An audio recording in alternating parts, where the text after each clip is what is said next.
Khan sir ने महात्मा गांधी और गोडसे के बारे में क्या कहा है, ये आप इस वीडियो में देखेंगे। और महात्मा गांधी के बारे में बोलने से पहले आप लोग एक बार उनके बारे में ज़रूर पढ़ें, उनकी किताबें उनके बारे में ज़रूर पढ़ें। मैं यही कहना चाहूँगा कि जो लोग गांधी को नहीं जानते हैं वो भी लोग गांधी को गाली देते हैं। जिस व्यक्ति को अपने मुखिया से बोलने की औकात नहीं है वो भी गांधी को गाली देते हैं। तो सोचिए, आप उस आइडियोलॉजी की नहीं हो जहाँ पे लोग डिबेट करते हैं ना कि गांधी जी ने ऐसा किया, गांधी जी ने ऐसा किया। कहाँ कौन से प्रस्ताव में गांधी ने लाया? देश का विभाजन हुआ, सीआर फॉर्मूला, चक्रवर्ती राजगोपालाचारी लास्ट में थे, सरदार पटेल ने भी सहमति उस समय थी, जवाहरलाल नेहरू की भी सहमति थी, सबकी थी। कारण क्या था? जिन्ना था। सिंपल सा कारण उसका जिन्ना था। जब जिन्ना को लग गया और 1945 में शिमला सम्मेलन हुआ, उसमें जिन्ना की बात ही नहीं मानी गई 1945 में, और वहाँ कांग्रेस में बोला गया तो इसने मोहम्मद अबुल कलाम आज़ाद गए वहाँ पे।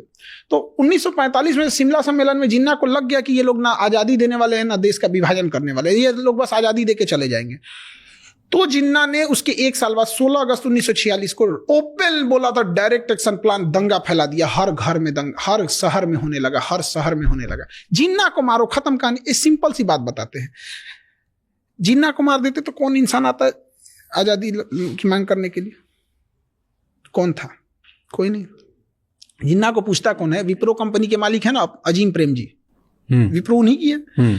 अजीम प्रेम जी के पिताजी थे मोहम्मद प्रेम जी, उनको जिन्ना ने ऑफर दिया कि आप क्या कर रहे हैं वो हिंदुस्तान में, ये आपका मुल्क है पाकिस्तान, यहां आइए हम आपको वित्त मंत्री बना देते हैं। हम फोन काट दिया, रख देश बनाया यहां पर। इस इंसान ने ठुकरा दिया। 22 करोड़ रुपया दान देते हैं विप्रो से, हमारे रतन टाटा साहब। ये लोग देश के लिए हीरा हैं ये लोग। तो अलग टाइप का था। जिन्ना नहीं रहता तो विभाजन कभी नहीं होता। अच्छा, उसके बाद भी वो लोग क्या कर रहे थे जो विभाजन को स्वीकार कर लिए? बाकी लोग, इसका मतलब आप ये मानते हैं कि वो 80 साल का बूढ़ा जो चल नहीं सकता था, जिसको 2 इंसान उठा के ले जाते थे, उसमें इतनी ताकत थी और आपके नौजवानों में कोई ताकत नहीं थी? दोनों बात आप एक साथ नहीं बोल सकते। तो आप इसको एक्सेप्ट कीजिए।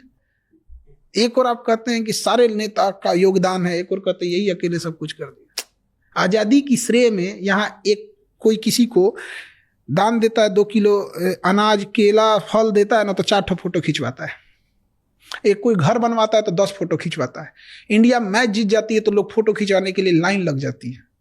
देश जब आज़ाद हुआ ना तो सारे लोग जश्न मनाने दिल्ली में थे। गांधी उस समय नोआखली में एक दंगे को कंट्रोल करने वाले थे, और तब लॉर्ड माउंटबेटन देखा ना, कहा कि दंगा कंट्रोल नहीं हो सकता है। तब गांधी जी पहुंचे, दंगा कंट्रोल कर दिया। तो लॉर्ड माउंटबेटन ने कहा वो एक अकेला आर्मी है, वो 1 मैन आर्मी।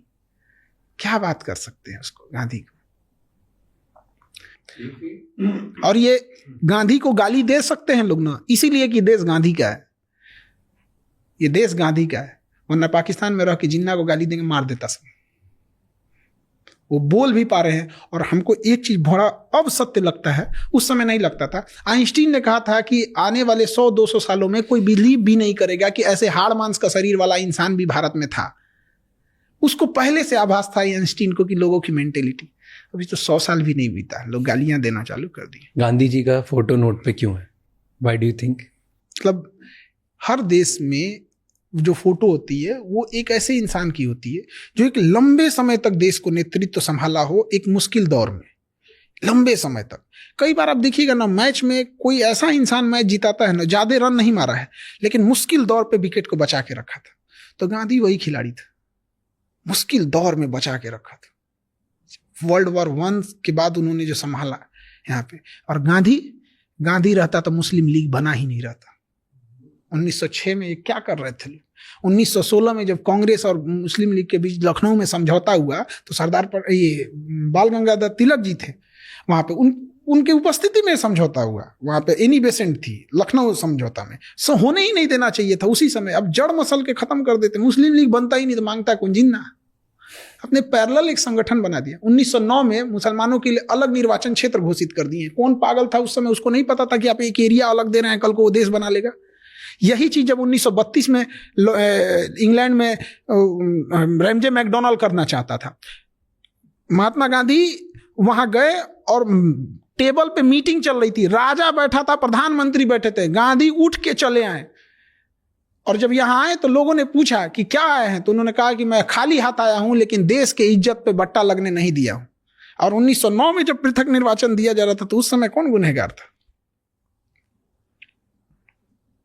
खैर, जो न गांधी को जान रहा है, न नेशनल फ्रीडम स्ट्रगल पढ़ा नहीं, वो भाषण देगा तो उसको क्या सुन सकते हैं। और सवाल उठाने वाले बहुत लोग हैं बिना पढ़े लिखे। सवाल तो लोग सीता मैया पे उठा दिए थे, तो गांधी जी क्या है? तो गांधी और हम और आप क्या चीज है? इस समाज का उसूल है, जो इस समाज को उठाएगा समाज उसको मार देगा। चाहे महात्मा बुद्ध को जहर देना हुआ हो, चाहे अब्राहम लिंकन को मारना हुआ, चाहे सुकरात को हो, चाहे ईसा मसीह को सूली पे चढ़ाना हो, या फिर इमाम हुसैन का कत्ल करना हो, या फिर गांधी को गोली मारना हो, या सीता मैया को अग्नि परीक्षा पे बैठाना हो। ये समाज उसी को उंगली उठाता है जो इसे सहता है। इस सब मामले में कृष्ण जी ठीक थे, इस सब मामले में सबसे ठीक ठाक है, दुर्योधन ज्यादा नहीं। क्यों ठीक थे सबसे, ऐसे क्यों? ये सब एक उनके लिए एक फिक्स था कि भाई एक लिमिट से ज्यादा कूदोगे तो काम खत्म कर देंगे। इतना नहीं यहाँ पे कि कौन रथ से नीचे उतर गया था, मारिए इसको। तो काहे भाई, इंसानियत। जब द्रौपदी का चीरहरण हो रहा था तो इनका इंसानियत मर गया था। टिट फॉर टैट, ये सब चीजों में ठीक थे। आप कौन से किसको फॉलो करते हैं? हम सबको सबको। यहाँ